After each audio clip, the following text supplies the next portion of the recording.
Good afternoon, it's April the 1st and it's coming up to 1:15 and I'm in Larne.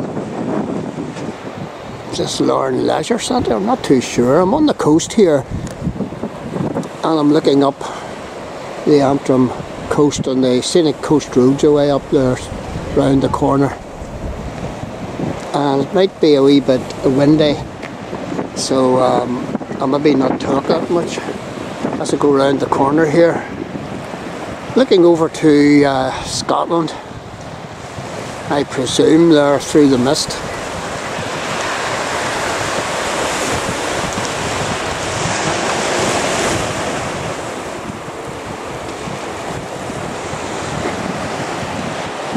A few oyster catchers out along the coastline here. There's something that just doesn't quite gel. This is the Chaine Memorial tower.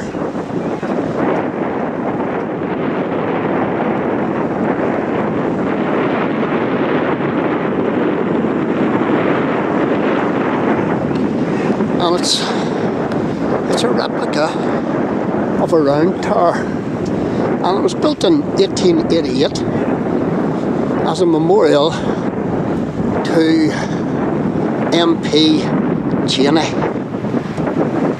who was a businessman and port organiser at Larne all those years ago, and the man must have been well thought of because he died in 1885. It wasn't his idea to build this tower in his memory. I mean, just imagine that this tower must have cost a fortune. It was built by public subscription.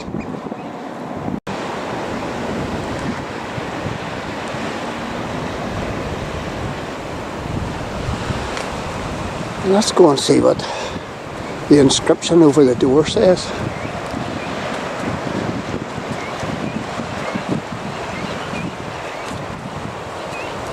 It's certainly imposing.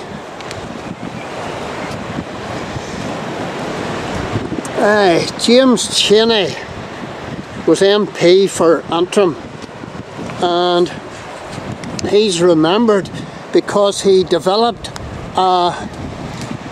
a route to Scotland from Larne. I suppose that came in at Larne Lough. And he also established Larne as a transatlantic port. So, big ships would call in here. This is impressive, folks. This is impressive.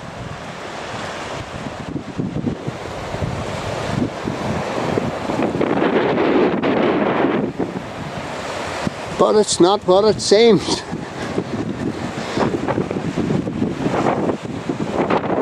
I would love to get into this, but it's not going to happen. So what does it say? This tower was erected and the road leading to it made by contributions of every class of this mixed community, irrespective of creed or party. That's interesting. All cordially united in esteem and affection for the memory of James Chaine of Ballycraigie, Castle, County Antrim, who represented this country in the Imperial Parliament of Great Britain and Ireland 4th February 1874 until the 4th of May 1885. When it's something about his lamented death, and 44 years of age, deprived this native country of one who had worked immediately for interest, something or other, especially in developing and improving the national capabilities of the harbour of Larne and establishing its connections with Great Britain and the United States of America and with the inland parts of this country. It says, "See monumentum requires circumspect." I don't know. Anyway, I'd love to get in here and climb up to the top, but there's a big bolt on it. And since this is Larne, the entrance to Larne Harbour, and that's Browns Bay over there, and that's McGee. Can't just jump across there. There's no way across. You have to go back down the main road to McGee, the coastal road, and that's the power station. Is that Ballylumford? Not too sure. Anyway, there you go. And this is Chaine Road that I have just come down.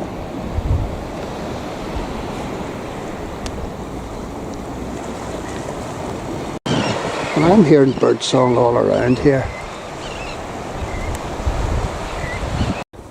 Our port. The story of the port of Larne is bound up with the name of James Chaine, whose memorial stands in the shape of an Irish tower, which is located nearby at the entrance to the port. There we go. He was descended from a family of Antrim linen manufacturers and born in 1844. In 1866 he bought the ailing port from the Agnew family and set about energetically developing it with the creation of further port infrastructures, port-related industries, and the first scheduled passenger service to Stranraer by 1872. The railway extension to Ballymena was encouraged by him and finally opened in 1880. He became a Member of Parliament for Larne in 1874 and built the Old Fleet Hotel. Whilst waiting for the arrival of the Prince and Princess of Wales, he caught a cold and turned into pneumonia, and he died just aged 44. Oh dear. He is allegedly buried clothed in his yachting uniform and standing up. The Chaine graves can be reached by foot through the park above the nearby promenade. It was determined that a suitable monument be erected, and it should resemble an Irish tower similar to the one near Antrim where Mr. Chaine was born. A Carrickfergus architect S.P. Close was commissioned to carry out the work, which was paid for by public subscription.